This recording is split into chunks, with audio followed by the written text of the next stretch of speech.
Ponto de Vista. Apoio Grupo Mendes.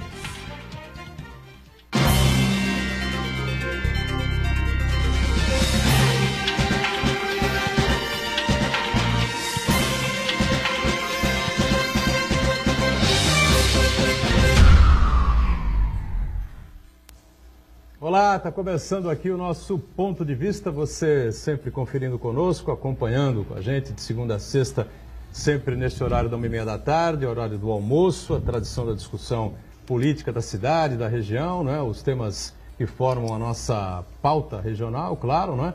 E também os assuntos e os temas de interesse nacional, a cada dia uma bomba nova, a cada momento uma novidade, não é? Hoje nada de extraordinário, não é? Apenas o prefeito de uma cidade lá do Rio de Janeiro, que pegaram ele em casa com 150, 180, sei lá, quase 200 mil reais na banheira, tá certo? Então, tem esconderijo para tudo, tem piscina de mentira, banheiro de mentira, cama de mentira, enfim, o brasileiro é criativo com uma série de coisas, né? Ainda mais para esse tipo, né, de situação. Mas nem a banheira, nem a piscina, nem a cama, nem o sofá de mentira estão resolvendo mais, né?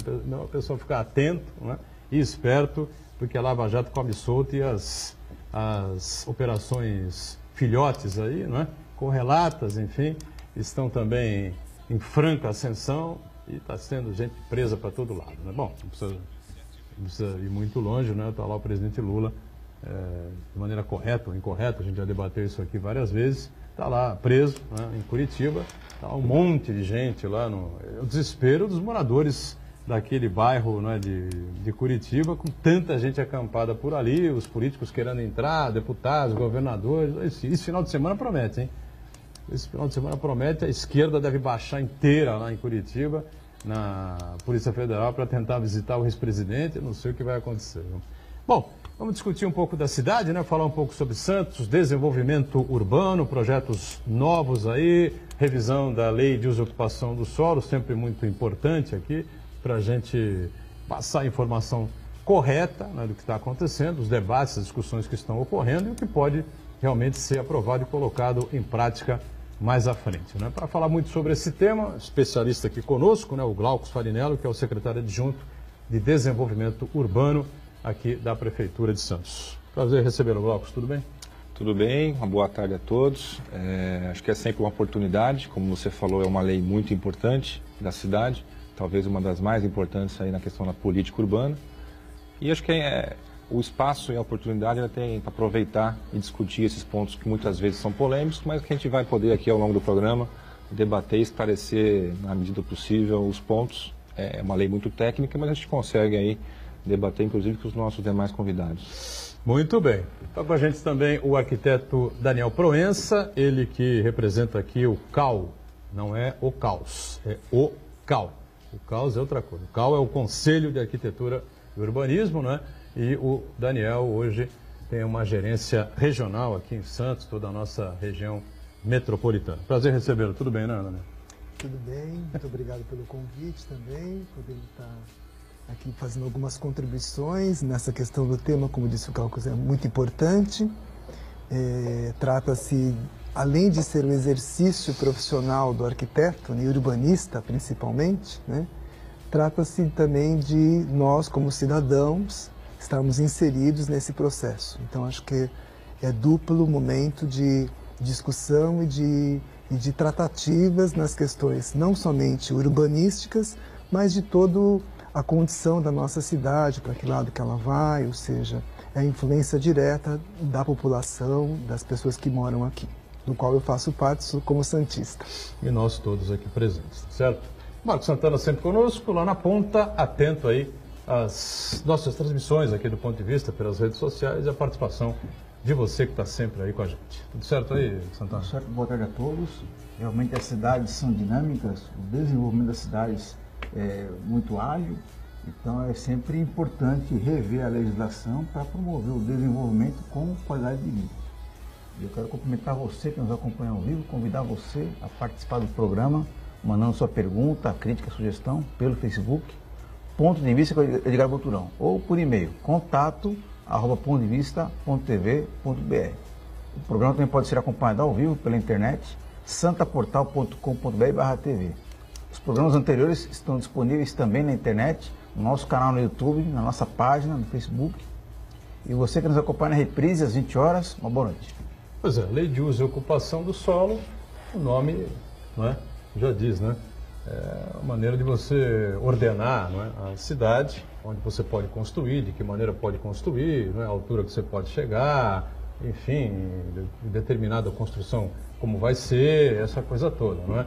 Porque lá atrás, nos anos 1950, 1960, né, as construções civis invadiram aí a orla da cidade, prédios de 18, 17, enfim, e a coisa ficou meio desordenada aqui em Santos, lamentavelmente, né? Tivesse uma ordenação, uma organização, uma legislação mais firme, né, nós talvez não tivéssemos o que temos hoje na orla da Praia de Santos, que é uma coisa meio confusa ali, que ninguém entende direito, né? Não é uma regularidade, não é uma uniformidade, enfim. Mas agora a Prefeitura pretende mexer, está colocado aí o debate amplo com vários setores da cidade, não é, Glaucus? Exatamente, como eu falei, dentro da política urbana é a lei mais importante. Ela vai definir o uso, né, que é o que pode e o que não pode em cada imóvel, e também a forma de ocupação, né, altura, largura, potencial construtivo que um lote tem na cidade ou não tem. Então, só para falar um pouquinho do processo, a gente começou esse ciclo no ano passado, ainda após a conclusão do plano diretor, que hoje está tramitando na Câmara Municipal, deu início para o processo de revisão da Lei de Uso e Ocupação do Solo. Então, já em novembro, foram realizadas algumas oficinas técnicas. O porquê disso, né? É uma lei muito técnica e complexa, então as pessoas, quando do interesse em participar, muitas vezes elas vão para uma audiência que é muito técnica e não sabem nem os termos técnicos, os assuntos e como poder contribuir. Então é uma iniciativa nossa de, antes de fazer de fato uma audiência, você tentar capacitar quem está disposto a participar. Foram feitos esses ciclos de oficinas e na sequência, já em novembro, 4 audiências públicas, uma em cada região da cidade. A partir dali, ouvimos os anseios dos bairros, das regiões e voltamos para internamente da SEDURB, e fizemos a proposta à minuta e disponibilizamos no site agora no dia 16 de março. Então está quase completando aí 30 dias que a lei já está disponível para consulta, para que as pessoas possam contribuir, inclusive via site. E também agora, semana retrasada, foi realizado mais um ciclo de audiência pública, também uma em cada região da cidade, aí sim já com um modelo, né, uma minuta formada, que a gente pôde explicar aí em cada pedacinho da cidade quais são as propostas de fato e o que se pretende mudar. E aí eu queria aproveitar o espaço e a oportunidade, porque é uma lei que pode vir a ser polêmica, porque ela mexe com o dia a dia de todo mundo, né? E reforçar aqui que é uma lei que ela não tem nenhuma ruptura quanto ao modelo de ocupação. Ninguém está se falando em aumentar potencial construtivo de 1 para 10, né? São pequenos ajustes que depois, ao longo do caminho aqui, a gente vai poder detalhar um pouquinho mais. Você falou do potencial construtivo de 1 para 10, e o pessoal que está do outro lado já não está conseguindo, captando bem o que significa isso, né? Potencial construtivo de 1 para 10. Vou tentar explicar, tentar ser didático para todo mundo, né? Então, o que é o potencial construtivo de um terreno? O quanto se pode construir naquele lote. Então, se eu tenho um terreno aí de 1.000 metros quadrados, se um coeficiente é 5, você pode construir 5 vezes o tamanho do terreno, né? Então, o que isso pode influenciar? 500 mil metros quadrados, você pode... 5 mil metros quadrados. 5 vezes, é isso? 5 vezes. Que é basicamente o coeficiente que nós temos no município. Então, quando a gente leva essa informação em audiência pública, é realmente muito difícil que as pessoas consigam entender, e essa é a dificuldade e todo o cuidado que a gente tem de fazer oficina, de tentar levar isso em vários ciclos de audiência. Então, para deixar muito claro, e depois a gente vai poder aprofundar, e o Proença aqui pode nos ajudar, essa é uma lei que visa corrigir alguns ajustes, né?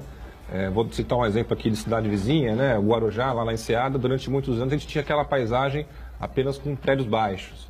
E aí, num certo momento, houve uma ruptura, aí passou a permitir prédios altos.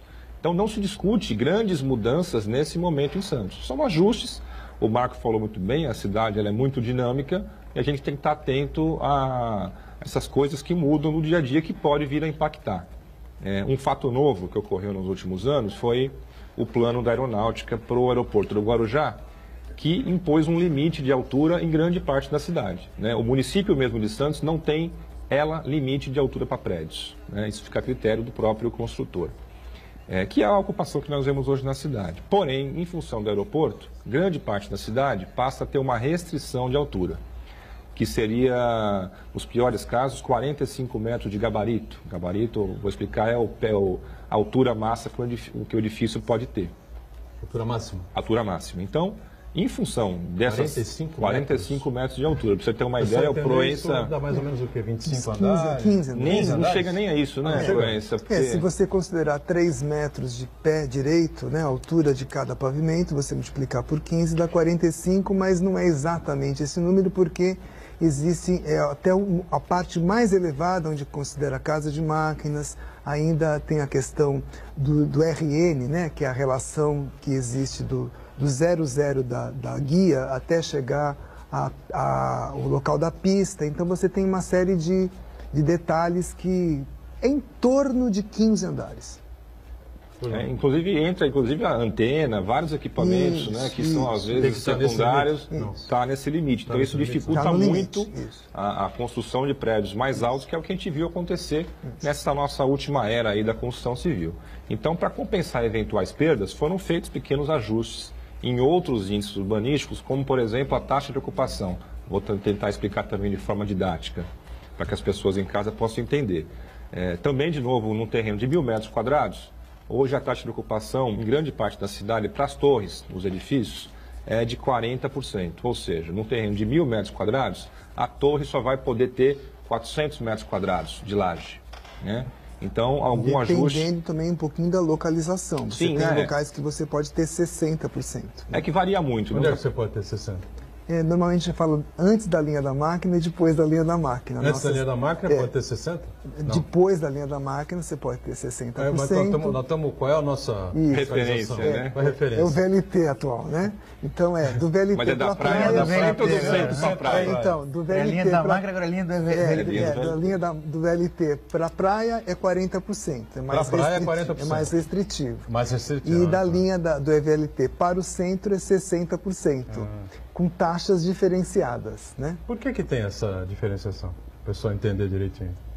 É que existia um entendimento, técnica, existia um entendimento, assim, uma coisa mais do passado, que a verticalização ela estava muito mais propensa da máquina para a praia, né? Sim. Então você teria condições de ter, você teria condições de ter assim um adensamento mais ou menos equilibrado. Você sobe mais e restringe mais a ocupação. Em compensação, da linha da máquina para o centro, que seria do VLT para o centro, você deixaria edifícios menores, mais baixos, porém com uma taxa de ocupação maior, né? Para você equilibrar os adensamentos. O que é o adensamento? É o número de pessoas por metro quadrado, né? É basicamente isso. Ou seja, acho que é importante eu passar o recado que é uma lei que não está com uma grande ruptura. Ninguém está saindo de uma taxa de ocupação de 10 para 80, né? A gente brinca do 8 a 80. São pequenos ajustes que são necessários, que a cidade continua a ter o seu potencial de desenvolvimento. A gente sabe, e um dos grandes dilemas nossos, nesse último boom que nós tivemos da construção civil, a grande reclamação, e o que a gente ouve muito, inclusive nas audiências, é a carência da produção de empreendimentos voltados para a classe média baixa. Muitas vezes o santista se vê obrigado a mudar para cidades vizinhas, que tem um preço do imóvel mais acessível, né? Então, à medida que você restringe, em função, inclusive, dentro da prefeitura, né, o próprio comando da aeronáutica, restringe algum dos índices, que no caso é o gabarito, você pode comprometer, inclusive, a viabilidade financeira do empreendimento, né? Você acaba tendo que dividir o custo da terra por menos pessoas, porque são menos apartamentos que estão sendo entregues naquele empreendimento. Então, a preocupação da prefeitura, nesse momento, é promover pequenos ajustes para que a gente não inviabilize e, em compensação, você estimular de forma intensiva a produção de um outro produto de habitação voltado para essa população que mais carece, né, que muitas vezes se vê obrigada a mudar para cidades vizinhas. Então, existe uma série de dispositivos na lei com incentivo para a produção de empreendimentos de habitação de mercado popular, com um modelo de ocupação diferenciado, associado ao próprio VLT. Então, por exemplo, vai ter uma área nova, um zoneamento especial que acompanha o VLT, que vai ter uma série de incentivos para esse novo modelo. Então, empreendimentos que ofertem comércio e serviço no térreo, tem desconto na outorga, Aí o que é outorga, né? A gente vai falando... Outorga onerosa. É o valor que se paga para construir além de um coeficiente estabelecido, que é o coeficiente básico. Então, é uma lei que ela está toda voltada para tentar reverter o processo de desigualdade urbana. A cidade de Santos se comporta muito da praia em relação ao resto da cidade. À medida que você vai se afastando do principal atributo, que é o jardim da praia, que é a praia, você perde valor, você perde o olhar da sociedade. Então a ideia é que você consiga, através das ferramentas, distribuir, tornar uma cidade mais equilibrada em todos os aspectos. Então que a gente consiga levar desenvolvimento, habitação para a região central, para a região intermediária. Então esse é o desafio nosso. Então se por um lado a lei ela traz alguns incentivos para esse tipo de habitação, ela também visa captar recurso do outro modelo de ocupação, que é o modelo que a gente está mais acostumado, que é um padrão um pouco mais alto, para que isso seja revertido para quem mais carece. Então você cobra vendendo o potencial construtivo e esse dinheiro ele vai para o fundo da habitação e para o fundo do desenvolvimento urbano e a gente consiga reverter para quem mais carece. O que os arquitetos estão achando aí dessa proposta, desse projeto? Concordam plenamente? Tem aí divergências? Eu acho o seguinte, o exercício da profissão ele já vem largamente sendo feito, né? Porque nós temos praticamente todos os técnicos que estão envolvidos são todos arquitetos, né? Sim. A grande maioria. Então, já existe essa atuação muito forte, né, da nossa categoria nas discussões e, aliás, é o exercício correto mesmo, né? É uma atribuição muito importante que o arquiteto e urbanista tem na sua trajetória profissional. Porém,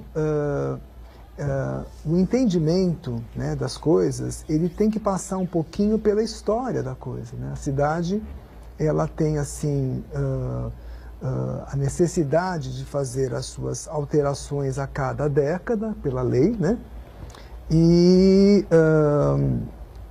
ela tem um dinamismo tão grande que quando você parece que está tentando terminar uma situação, novas novidades vão surgindo. Veja, por exemplo, novos desafios, por exemplo, essa determinação assim tão drástica do Comaer, né? Então eu me lembro muito bem que, como já está há bastante tempo sendo discutido esse plano, que no momento que já estava praticamente dentro de um boneco formalizado, veio a novidade do Comaer, começa tudo de novo, né? Então, a cidade de Santos, ela tem uma característica que poucas cidades têm. Ela é uma ilha, né? Essa área insular, ela cada vez mais carece de terrenos. A situação, cada dia que passa, fica o valor da terra mais caro. A gente tem uma característica especial, que é o não crescimento populacional, e sim o êxodo de uma região para outra, onde todo mundo quer morar perto da orla da praia, né? Essa é uma questão bastante complicada, das mais complicadas. Isso, então é uma característica intrínseca que tem a cidade, né?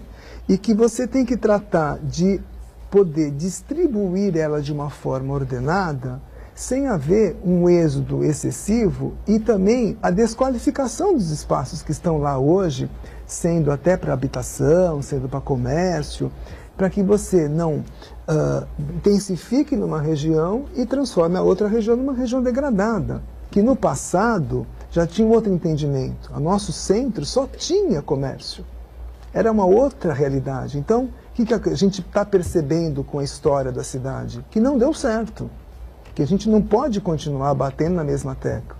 Que muitas vezes a discussão maior, eu acho, é essa, até que ponto, né, o poder público, que tem toda a condição de estar legislando sobre o espaço urbano, ele deve efetivamente travar em uma única alternativa. Será que ele não pode democratizar mais isso? Dando opções que o próprio mercado verifique qual a melhor opção, dentro, logicamente, de parâmetros estabelecidos pelo poder público.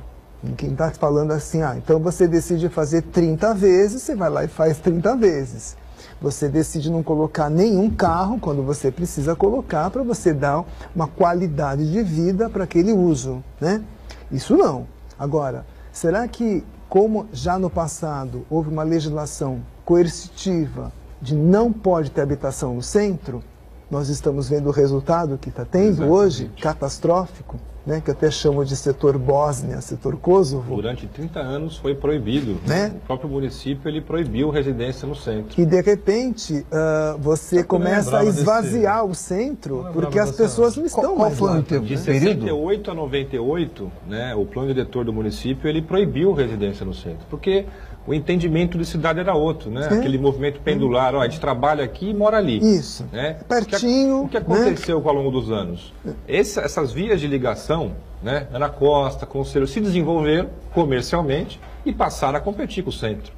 Então, hoje, nem aquilo para que o centro foi pensado, né, que foi reservado, ele consegue mais se sustentar somente com o comércio. E paradoxalmente falando, o centro é o único lugar que não tem um shopping, né? Incrível, né? A gente não tem assim um centro atrativo de um comércio moderno que pode estar também contribuindo para que as pessoas estejam indo até o local, né? Quer dizer, tudo isso foi, a gente vai percebendo que a história vai mostrando que muitas vezes a legislação mais coercitiva, mais punitiva ou mais assim segregadora, ela não é o melhor caminho que pode ser. Você considera essa proposta coercitiva? Não, eu considero essa proposta mais democrática. Eu acho que a questão ele é discutível. Há colegas que acham que não, há colegas que acham que o poder público ele tem que ter muito mais assim o poder de legislar sobre a terra de forma mais rigorosa, né? Não tão democrática, não tão aberta, não tão com opções, né, de você estar tratando do solo. E tem outros que acham, né, que de repente você pode dar alternativas maiores. No centro não tem alternativa. A gente vai tentar criar novas alternativas para que você transforme aquele espaço que está completamente degradado e cada vez mais desqualificado com uma infraestrutura igualzinha à praia. Ociosa, né? Pronta e ociosa. Quer dizer, que custo é esse que o cidadão paga, que você tem toda a infraestrutura e não usa, e cada vez mais parece uma nuvem que vai tomando conta e todas as edificações vão se degradando ao longo da história. É uma coisa impressionante que realmente precisa... É a olhos nus, né? Ter o tombamento das edificações é literal, né? Está tombando mesmo, está caindo ao pé da letra, né? Então tem que existir alternativas, através sim do poder público, claro, de tentar bloquear essa continuidade, criar novos horizontes, novas ocupações, de uma forma democrática, de uma forma assim que mantenha a qualidade de vida do santista, mas que também crie atrativos para que a comunidade, o setor da construção civil, os profissionais, arquitetos, tenham condições de estar deixando a cidade nivelada, não por baixo, mas nivelada num nível bom. Né? Vamos fazer um rápido intervalo, a gente volta na sequência falando mais sobre essa alteração na lei de usurpação de solo aqui de Santos, falando da cidade propriamente dita, né? Já.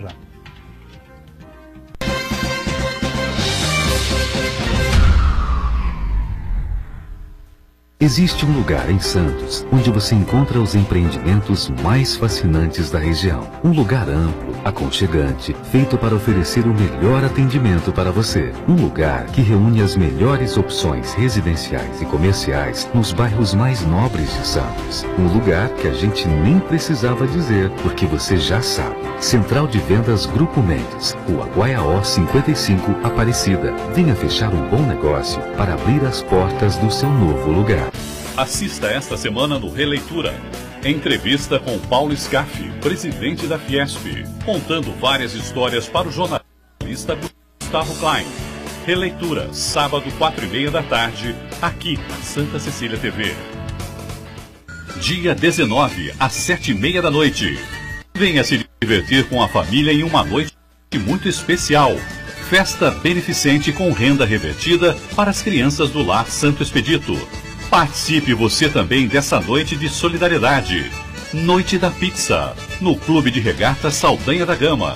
Informações com Luísa no 32027100, ramal 120.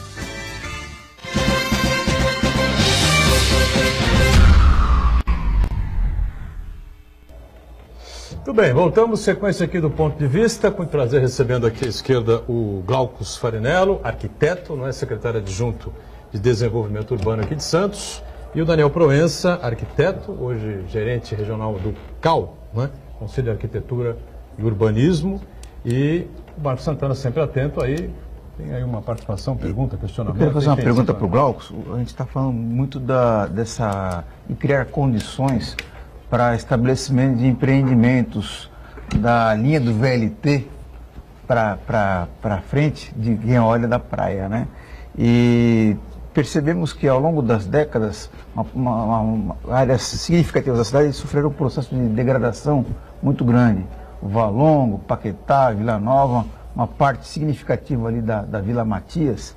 Então eu queria saber do Glaucus, essa mudança na legislação que está sendo proposta, quais são as principais ações para promover que essas localidades tenham, enfim, empreendimentos para promover a revitalização. Revitalizar é trazer vida para aquele local, vida, logicamente, pessoas também, né? E acrescentando aqui também a participação do Fábio Figueiredo, que ele lembra que essas regiões que eu relacionei aqui tem a vantagem de já contar com infraestrutura de água, luz, esgoto e transporte coletivo, né? Telefonia, mais energia, ou menos tudo, né? O Proença falou no final, né? Acho que é importante a gente estrutura ressaltar... pronta que precisa ser, evidentemente, aproveitada. Né? Está ociosa, né? Claro. Nós temos 3 objetivos estratégicos e específicos contidos na minuta.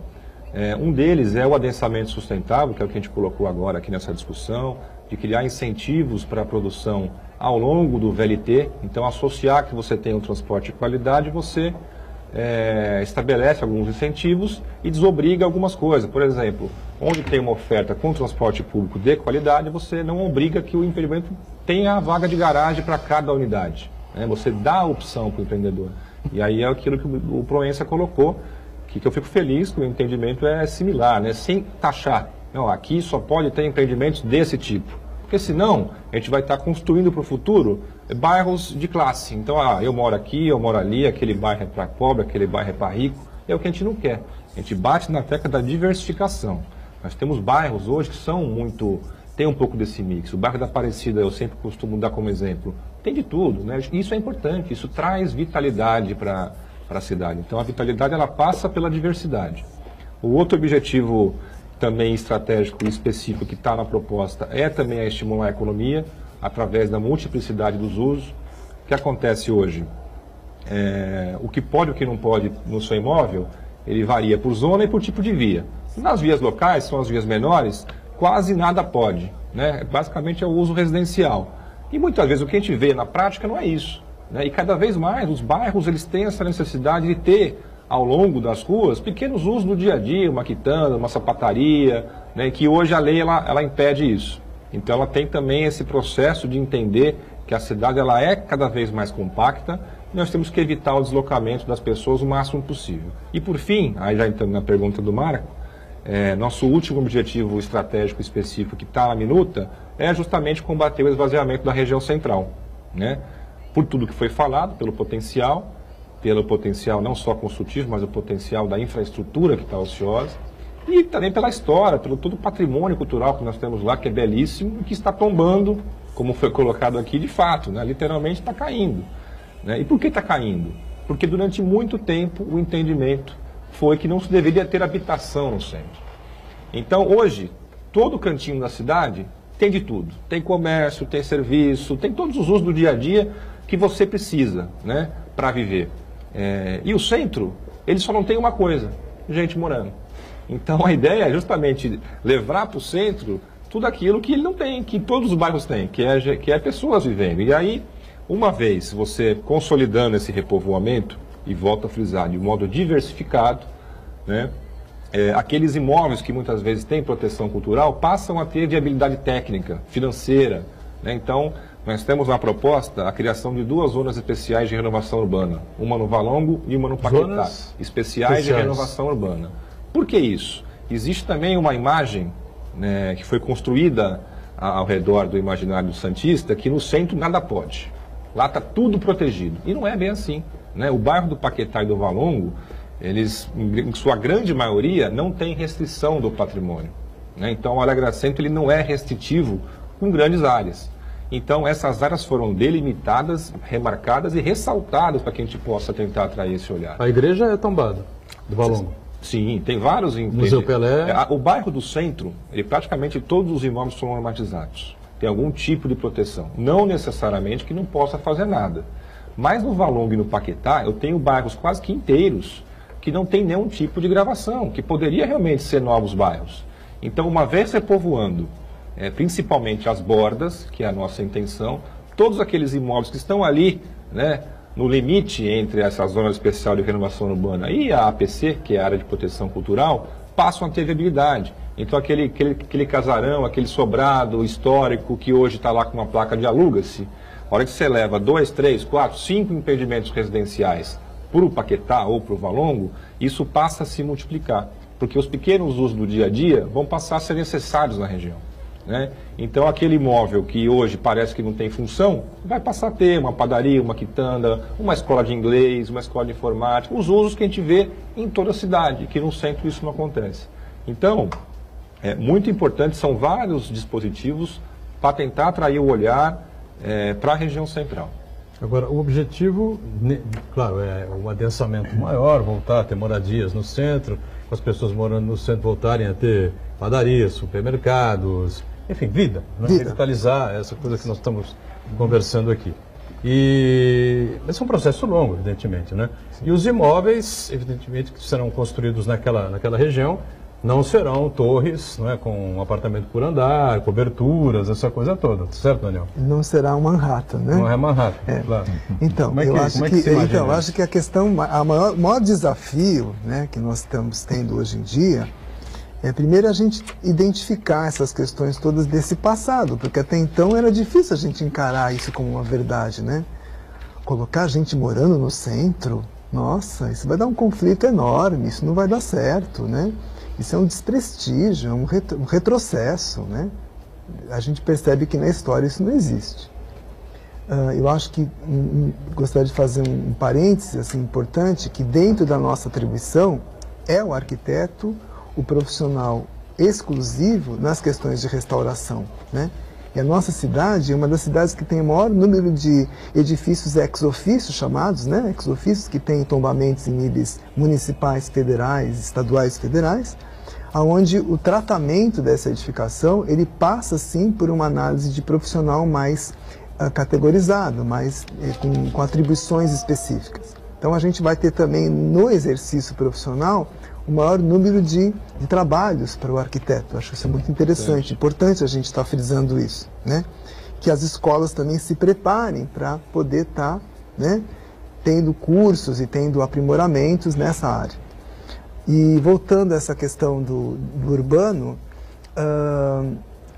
que bom que o poder público e a própria população e os profissionais, ou seja, as categorias, as classes, estão entendendo da necessidade de se transferir a habitação, sim, para o centro, para ver essa nova retomada de revitalização. A revitalização no sentido não somente de você criar âncoras comerciais, mas de você colocar gente morando. Conflitos deverão existir, sim, como já existem na praia, né? O cara que quer dormir, de repente tem o fulaninho lá cantando muito alto, você tem que criar situações que restringam, né? Isso não vai acontecer. É só um equilíbrio, né? Só que isso daí, perto do que vai ter de benefício para a cidade, vai ser muito menor. Então, eu acho que nós estamos caminhando, sim, para o lado da vertente do uso correto, da dinâmica onde a cidade deve partir para novos horizontes, porque é um absurdo a gente continuar do jeito que a gente está, verificando, né, esse esvaziamento a cada dia de cada imóvel comercial e a deterioração dos imóveis. E também eu acho que é importante a gente perceber o seguinte, que para que haja essa revitalização, em qualquer momento histórico, em qualquer situação que exista temporal, tem que existir o interesse de 3 segmentos. É o poder público, é a iniciativa privada e o setor produtivo. Porque que o setor produtivo também não tiver interesse de estar no local, ele não vai ingressar. Ninguém, não é só o poder público que vai financiar. Então o poder público vai colocar o dinheiro todo, né, de algum lugar, que a gente não sabe de onde é que vai virar esse recurso, né? Não vai viabilizar. Ele vai fazer grandes centros populacionais, grandes conjuntos habitacionais, assim, ele vai tratar de toda essa área que está deteriorada e precisa ser revitalizada, ele que vai investir, não dá. Tem que existir uma parceria entre o poder público e a iniciativa privada, que só vai também participar no momento que ela tiver algum retorno. É legítimo isso. A dinâmica da cidade, ela passa por essa questão da economia. Então, você criar atrativos que viabilizem com qualidade, ou seja, qualificando o espaço, para trazer o setor privado para poder participar desta renovação, é muito saudável. Porque também vai trazer o benefício da construção civil, vai trazer qualificação das pessoas que vão estar ali, vai trazer mais emprego para a cidade, vai gerar mais receita para o município na questão fiscal. Ou seja, a dinâmica toda, ela continua equilibrada. Toda uma cadeia que e a gente diz, mas Santos não tem terreno, Santos não tem espaço, Santos não dá para crescer, ele tem que sair daqui para a área continental. Utiliza, né? Tem muito terreno. E a gente precisa tirar aquela questão da verticalização como vilã. Né? Hoje o bairro que tem o metro quadrado mais caro do Santos é o mais verticalizado. Né? Todo mundo quer morar lá. Então a gente tem que também separar isso, acho que é importante. Acho que Santos não tem para onde crescer. E a gente não tem que olhar para o processo de verticalização como algo negativo, e sim como algo positivo. Né? Ele não tem para onde crescer, mas ele tem muito terreno para crescer. Exatamente. É paradoxal o negócio, é incrível isso. Não cresce, mas tem uma área desocupada lá que totalmente, com a infraestrutura totalmente preparada para receber. Diga, Santana. O Glaucus, essas mudanças nas legislações, né, tanto o plano diretor como a lei de uso e ocupação do solo, eu acho que elas têm o espírito de promover a revitalização da cidade e melhorar a sua urbanidade, quer dizer, deixar a cidade, os espaços públicos, mais agradáveis para as pessoas. E aí me chamou a atenção dois aspectos que eu acho interessantes, que são duas propostas: o embutimento das fiações aéreas e o compartilhamento de vias. Queria que você falasse um pouquinho sobre cada uma dessas propostas. Por exemplo, o embutimento das vias aéreas, né? Tirar os fios que estão nos postos e colocar por baixo da terra. Em que locais se pensa em fazer isso daí? E quem vai pagar por isso daí? E esse compartilhamento de vias, como é que fica aí o diálogo, a interação entre carros, motos e os pedestres? Essas leis, elas são recheadas de diversos dispositivos novos, né, que tentam melhorar essa relação do público-privado. Então, eu vou, se permitir, até posso citar alguns outros dispositivos que a gente está colocando, inserindo na lei, que visam realmente garantir uma qualidade melhor para a cidade e sempre priorizando aí o pedestre. Né, o pedestre, eu acho que é o grande agente transformador de uma cidade. Né? Então, quanto mais nós tivermos pessoas circulando na calçada, com qualidade, de forma acessível, nós teremos uma cidade mais saudável e com vitalidade. Mas aí, voltando à questão, já no plano diretor, nós colocamos um norteador para tentar realmente que se faça um plano de embutimento de fiação aérea. Então, a paisagem urbana hoje em Santos e no Brasil é um pouco caótica, né? Não se confunda o cal com o caos, né? Como foi colocado aqui. Mas nós temos hoje ao longo dos posteamentos, às vezes 20, 25 empresas de telecomunicação compartilhando o mesmo poste. E isso tem que ser regrado, né? Isso vai ter que ser feito através de uma lei específica, que já está sendo, inclusive, discutida, inclusive no âmbito da Câmara Municipal. E na lei de uso do solo já foi colocado um dispositivo obrigando que todo novo edifício com mais de 3 pavimentos já seja obrigado a fornecer uma previsão para receber essa futura infraestrutura de modo subterrâneo. Né? O que aconteceu nos últimos anos? A Prefeitura quis promover em sérios locais esse embutimento de fiação. Onde que às vezes isso se esbarra? No custo de você rever a alimentação da via pública até o imóvel. Né? Porque geralmente você recebe energia e telecomunicação por cima, né? Sai do poste e vai para o telhado. Né? Então isso gera muito custo e dificuldade para você de fato implementar planos de embutimento. Então esse é um ponto que está no plano diretor como norteador. criamos um dispositivo que vai facilitar no futuro, porque à medida que a cidade for mudando, os empreendimentos já vão fazer a sua infraestrutura já para receber subterrâneo, né? E também, na sequência, uma lei específica para isso. Então, isso acho que é muito importante. Existe também essa novidade que é a desobrigação das garagens, né? Nesses edifícios que vão aí, eventualmente, claro, se tudo correr bem, o projeto for aprovado e, como disse aqui o Daniel Proença, se a iniciativa privada comprar ideia, tiver interesse, enfim, né? De serem construídos aí ao longo, na Zona Noroeste, por exemplo, ao longo das avenidas circulam os ônibus e o restante da cidade ao largo ali do VLT, né? A polêmica era um pouco em cima do que o Daniel falou, né? Obrigar ou desobrigar? Hoje a lei, ela impõe... Se o cidadão achar que cabe, ele faz a garagem. Isso. Se ele achar que não é interessante e tal... Porque você tem vários públicos, né? Você tem públicos diferentes para atender. E como a gente quer fazer nesse processo de repovoamento de modo diversificado, que a gente não tem apenas uma classe social, que a gente consiga ter um bairro com vitalidade, diversidade, você desobriga, né? Ó, aqui você pode fazer, um empreendedor no caso, com ou sem garagem. E que é saudável você ter um vizinho que não quer ter carro, mas que você quer ter o carro. Então, deixar isso um pouco aberto é democracia, é democrático. Eu acho que é importante. Algumas pessoas cobram, não, em tal região tinha que ser proibido que se faça prédio, que se faça sem garagem. Né? Mas não é interessante ter esse mix? Né? E gradualmente você mudar a cultura à medida que o poder público investe hoje é muito forte em mobilidade, o VLT hoje é uma realidade. Eu acho que é importante que a transformação da cidade ela tem que ser de forma gradual. E aí, para finalizar a questão que o Marco colocou, de via compartilhada. Né? Esses conceitos, essa discussão de como a cidade se comporta, em mobilidade, o olhar do pedestre, priorizar o transporte público, é fundamental. É por isso que entra as chamadas vias compartilhadas. São vias que não necessariamente são exclusivas de pedestre, mas que você traz como preferência o pedestre.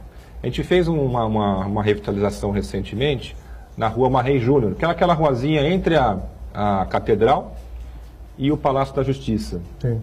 É uma via que a gente fez, é um piloto, nós elevamos o piso da via, então ela ficou nivelado com a calçada, então é o carro que se sente invadindo o espaço do pedestre e não o contrário.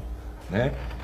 Então a região central ela tem muito potencial para isso, várias vias que você pode ampliar a calçada, muitas vezes criar calçadões onde só o bonde circula junto com o pedestre. Então isso são conceitos que lá fora já se está muito avançado e que a gente está trazendo essa discussão aqui para o âmbito da cidade de Santos. Eu também acho interessante a gente sempre perceber o seguinte, que a cidade é uma coisa muito dinâmica. No momento que você está de uma forma, inclusive meio bandeirante, né?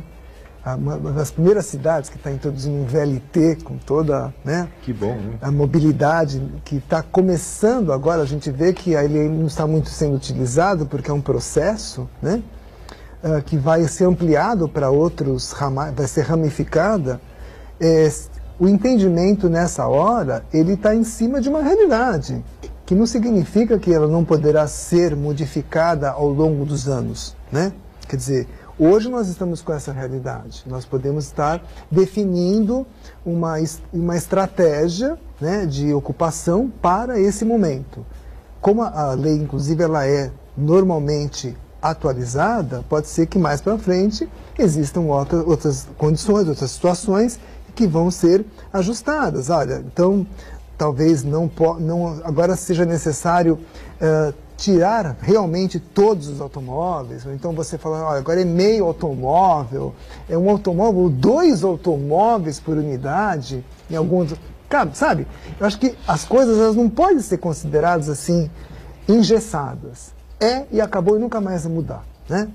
Então, acho que essa dinâmica ela é muito importante, que às vezes parece que a gente analisa as coisas dentro de um momento que nunca mais se mexe.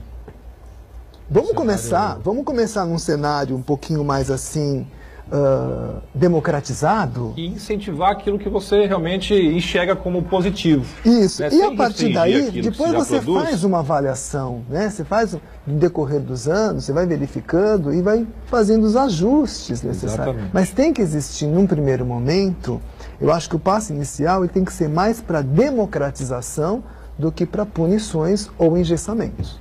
Mais um intervalo, já retomamos a sequência aqui do Ponto de Vista, em instantes.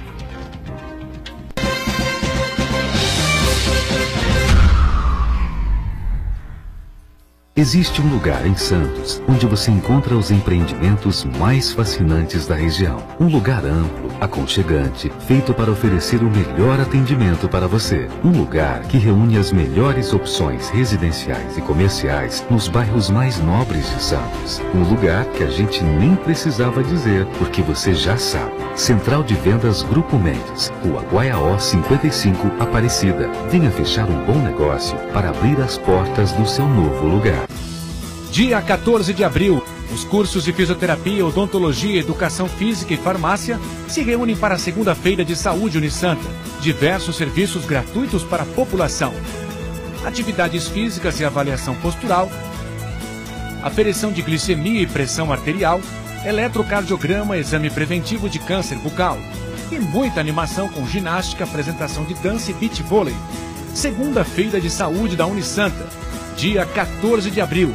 Das 9 da manhã a 1 da tarde na barraca de praia da Unisanta, em frente à Rua da Paz, no Boqueirão. Sorteio de brindes. Patrocínio Enge Plus, APO e Dental Tanaka. Apoio Banco Itaú, Prefeitura Municipal de Santos, Secretaria de Desenvolvimento Social e Secretaria de Esportes. For Life Clinic, Sabesp, Farmaconde e Resportes. Realização e organização Universidade e Sistema Santa Cecília de Comunicação.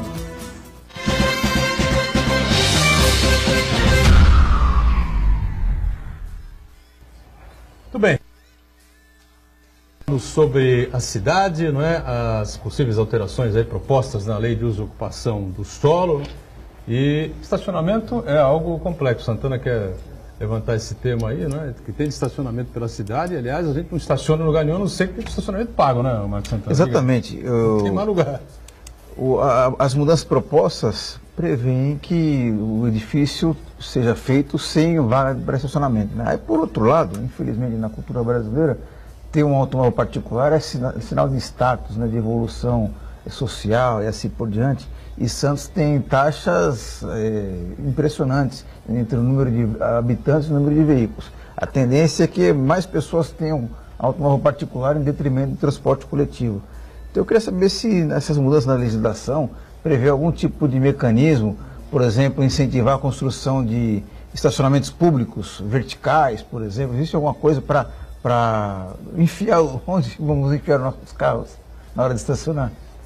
Não, primeiramente, acho que o assunto é sempre importante, mas é ressaltar que acho que o poder da prefeitura e o poder público e esse governo vem investindo muito em mobilidade, né?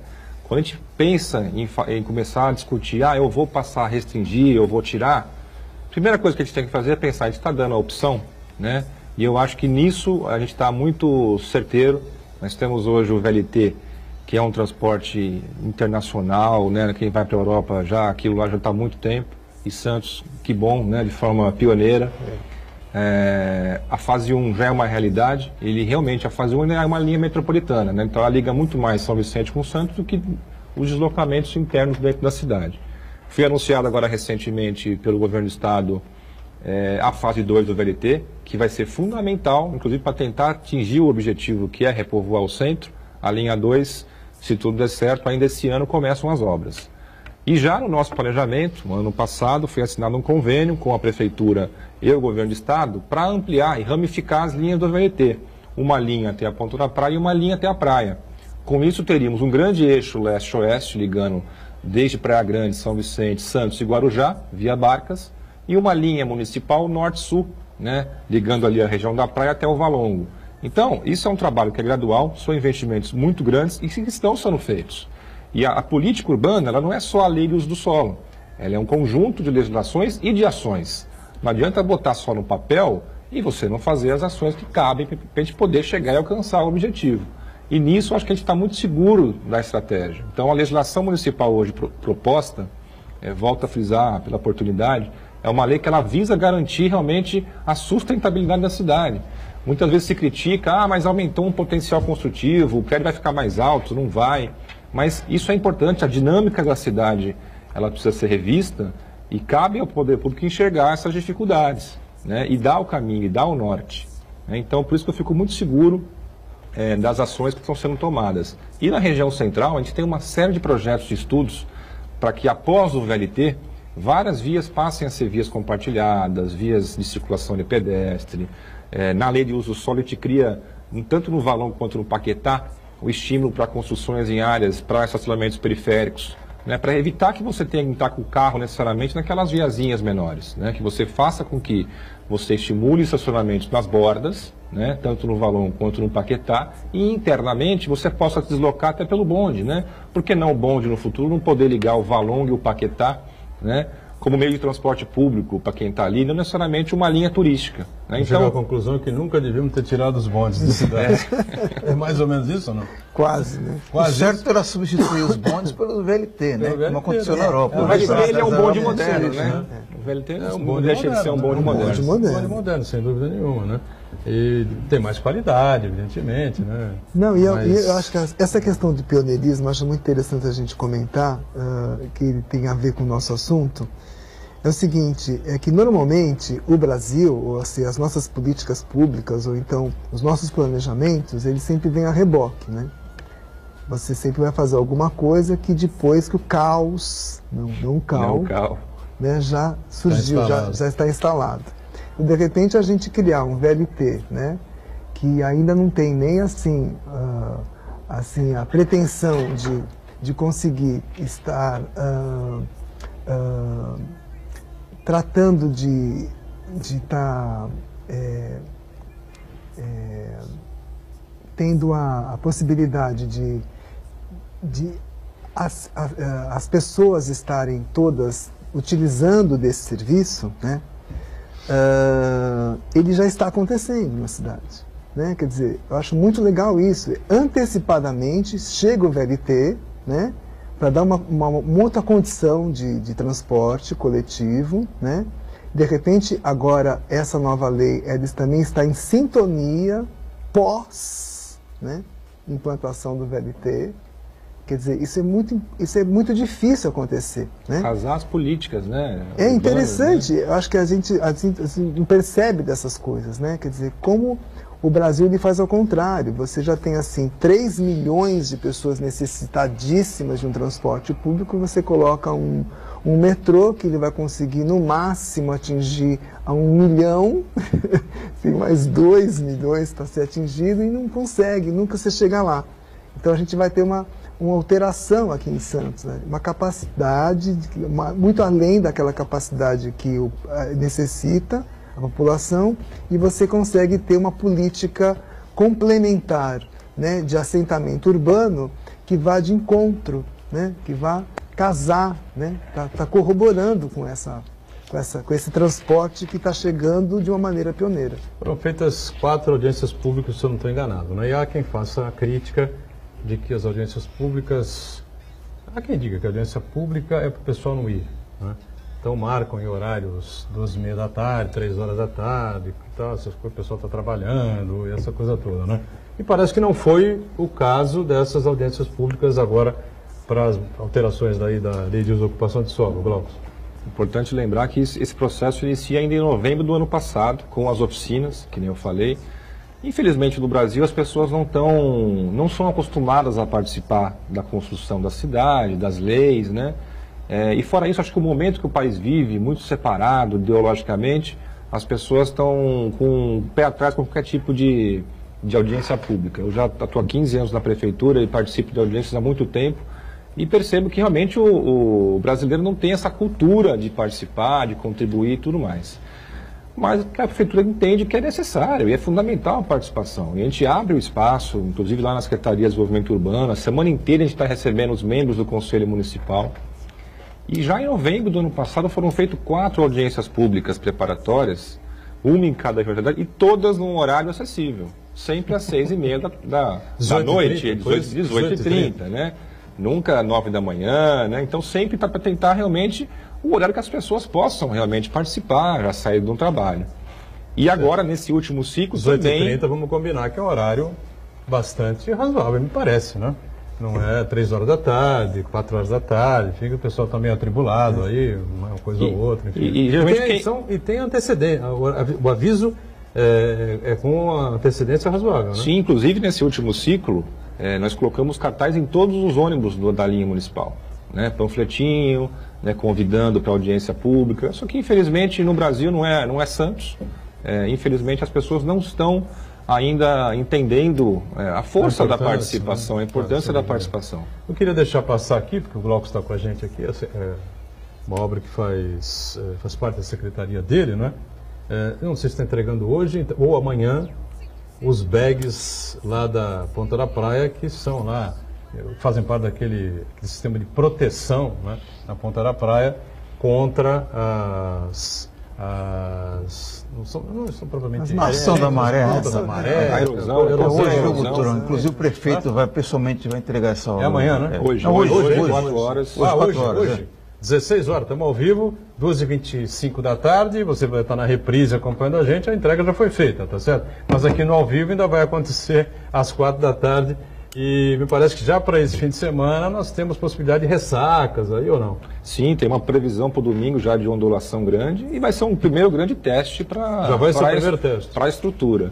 Nós concluímos ontem o enchimento de todos os 49 bags. E hoje de manhã nós passamos o dia nivelando e acertando algumas correções de cotas, né? Porque ela foi projetada, convênio com a Unicamp, os técnicos da Unicamp, para que ela ficasse a maior parte do tempo possível submersa, ou seja, você não vai ver, né, essa estrutura andando na praia a olho nu. Só quando tem aquelas marés bem baixas mesmo que você vai poder ver lá aquela estrutura. Então ela foi projetada para que ela não apareça em sua grande parte do tempo. Então hoje foi o dia de correções de nível, né? Então ficou o pessoal topografia, mirava lá o laser, abaixa um pouquinho. Então hoje conclui e hoje o prefeito vai lá 4 horas para a gente poder realmente dar essa explicação e explicar os próximos passos, né? Sempre lembrando que é um projeto piloto, não é uma obra definitiva. Nós vamos fazer uma série de monitoramentos e estudos após a entrega. E agora domingo é o primeiro grande teste, né? Ver como é que realmente se a ondulação vai surtir o efeito, se vai realmente quebrar a energia da onda e nos próximos meses avaliar se nós vamos ter realmente o retorno da praia tão esperada, né? Na Ponta da Praia, quem conhece mais antigamente, o pessoal até jogava bola lá naquela região próximo ao aquário e hoje não tem mais areia. E os bags eles estão colocados a aproximadamente quantos metros ali da são 2 linhas, né? Uma que sai da mureta da Ponta da Praia, percorre aí 270 metros, depois vira em 240, paralelo. Está a cerca de quase 300 metros do calçadão da praia. Então, para quem olha hoje lá, parece que é perto, mas são 300 metros de distância. Eles vão quebrar as ondas lá na frente. A ideia é você quebrar. São duas funções, né? A linha que sai transversalmente à praia, que fica ali próximo à Rua Carlos de Campos, ela tem uma função de fazer uma armadilha de sedimento. Porque hoje o sedimento, em função das correntes e maré, ela cai no canal do Porto, a draga vem e leva embora, né? Então, não há um processo de sedimentação, de acumulação de areia. E a outra linha, ela tem a função de fazer uma quebra de energia da onda. Então, a hora que a onda passa pelo bag, ele reduz a energia. Não que não vai ter onda quebrando lá na areia, né? Qual que é o entendimento que os técnicos reforçam muito? A principal proteção da praia é a areia. O que não tem hoje lá? Areia. Então, quando a onda chega, ela bate no calçadão, bate na mureta.